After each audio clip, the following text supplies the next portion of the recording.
Jamia Mosque Nairobi has launched a dry Iftar program to support the needy families during the holy month of Ramadan. The program is aimed at distributing food packages at over 1,000 families in Nairobi and its environs. For many years, the mosque has engaged in dry Iftar distribution to many needy families where they receive food packages including rice, maize and wheat flour, sugar, cooking oil and dates, among others. The initiative is a collaborative effort between the mosque's management and members of the Muslim community who have contributed generously to support the program over the years. Package hii ya chakula ina kila kitu ambayo mtu anaweza hitaji ili kufuturu baada ya kufunga mchana mzima. Tungependa sana kushukuru waumini wanaoswali katika msikiti wa Jamia waliokuwa wakitoa sadaka shilingi 10, 5, 50 ili kuwezesha wasiojiweza kupata package hii ya chakula. Speaking to the Muslim Insight when he received his dry iftar food package in Isili area in Nairobi during the distribution exercise that kicked off on Saturday, targeting residents of Kibra, Kaongware, Riruta, Amboseli, Mukuru Kwanjenga, Dipsi, Kasarani, Pumwani, Mlango Kubwa, Gashie, Githurai and Mathare. Abdullahi Motiso, a resident of Isili area and a father of 4, said the food will make a big difference for his family who are in their need. Ndugu zangu Waislamu, nashukuru sana kwa kuwa tumeweza kupewa chakula. Wallahi mimi nashukuru sana, niko na watoto 4. Hii chakula itanisaidia sana kwa kuwa sikuwa na chakula kwa nyumba na nimeweza kupata chakula ya kuweza kufunga na kuweza kufungua.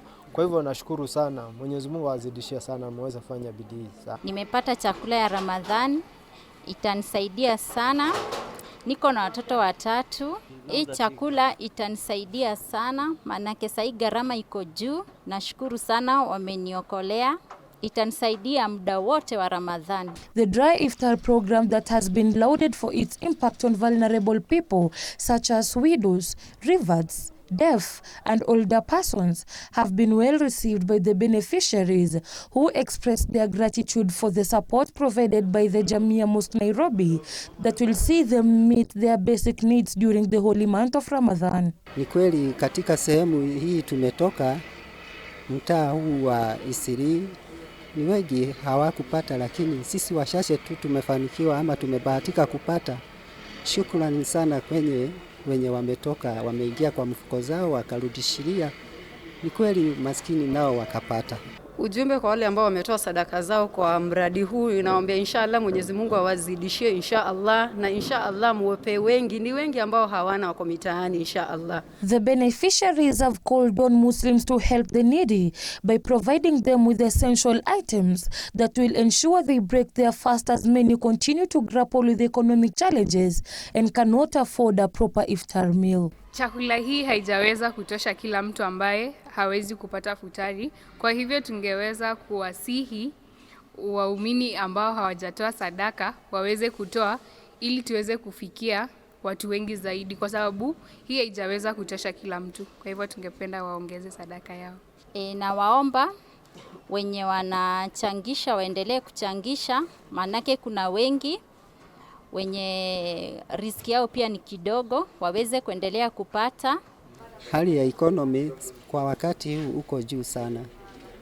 Kwa hivyo tumeshukuru sana kwa hii kidogo tumetolewa. Inshallah kama itakuja ingine wale na wao pia hawajapata hii kidogo na tena pia na wao wapate. The beneficiaries received maize flour, wheat flour, beans, cooking oil, sugar, rice, dates among other items. Nimefurahi kupata iftar ambayo iko na package ya niseme na kila kitu, na sukari na unga na majani na chakula ambayo niseme kila kitu. Nashukuru alhamdulillah. Kwa wale waliotoa pia tunarudishia shukrani inshallah, Allah wazidishie na muweze kusaidia wengi. Hakika ni wengi ambao hawana, tumebahatika sisi wachache lakini ni wengi hawana inshallah. Pia next time iweni watapatia wengi zaidi ya leo inshallah. Jamia Mosque Nairobi has urged the members of the Muslim community to continue supporting the program by donating funds to help purchase essential items. The donations towards the noble initiative can be made through M-Pesa pay bill number 150770, account Iftar 2024. Last year, through its dry iftar distribution program, Jamia Mosque Nairobi success reached out to needy families in Tana River, Wajir, Mandera, Garissa, Kakamega, Taita Taveta, Kwale, Bomet, and Kisumu. Reporting for Muslim Insight, my name is Mariam Musa.